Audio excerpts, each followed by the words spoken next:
So guys এই জায়গায় আসলে আপনারা কেউ রস পাবেন না, তাদের সাথে যোগাযোগ করে আসলে রস পাবেন। এই জায়গা হইছে কি আপনারা এমনি ঘোরাফেরা করুন। আচ্ছা কাকা, এই জায়গা প্রতিদিন কি রকম লোকজন আসে? আমরা কই আবার থাকেন না? আমরা সব সময় থাই না, সকালে রস পাইলে চলে যাই, গুড় বানাই। তাতে মানুষ ক্ষয়ক্ষতি করে কি রকম? ক্ষয়ক্ষতি করে, আবার লোক লাগছি দুদিন ধরে, আড়ি উড়ি থাকে না, জোড়া জোড়া সব আড়ি উড়ি ভাঙে চলে ফেলায়। আগে থাকতো না লোকজন, মানে আগে এই যে গাছে আড়িটাই থাকতো না? আগে আড়ি থাকতো, লাগাই ফিরে যাইতাম, এসে পাইতাম না, মানুষজন রস সব খাই ফেলাইতো না? তাতে এই জায়গাটা বাইরে হলে আপনাদের খুব ক্ষয়ক্ষতি হয়েছে তাই না? ক্ষয়ক্ষতি হয়েছে নাকি? অনেক ক্ষয়ক্ষতি হয়েছে তাই না? আমরা এই গাছালার ট্রেন দিয়ে ফেলাইছে চলে যাইতাম। কত রিটায়ার দিয়েছেন কাকা এই বাগানে? 1.5 লাখ। গাছ আছে কতগুলো? 140টা। মানুষ কি প্রতিদিনই আসতো না? প্রতিদিনই আছে, 24 ঘন্টাই।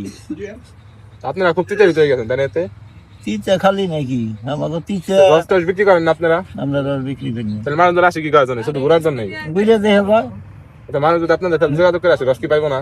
কার জন্য? আমাকে এনে পাইবো না তো, আমরা এনে রস বিক্রি করি না, আমরা বানাই হাজারি গুড়। তুমি গুড় হাজারি গুড় অর্ডার দিয়ে গেলে তোমার গুড় দেওয়া লাগবো না, আমরা রস দিয়ে গুড় দিব কারে দিয়ে। তুলতে পারবেন, ছবি টবি তুলতে পারবেন, কিন্তু রসের আশায় জায়গা আসা হবে।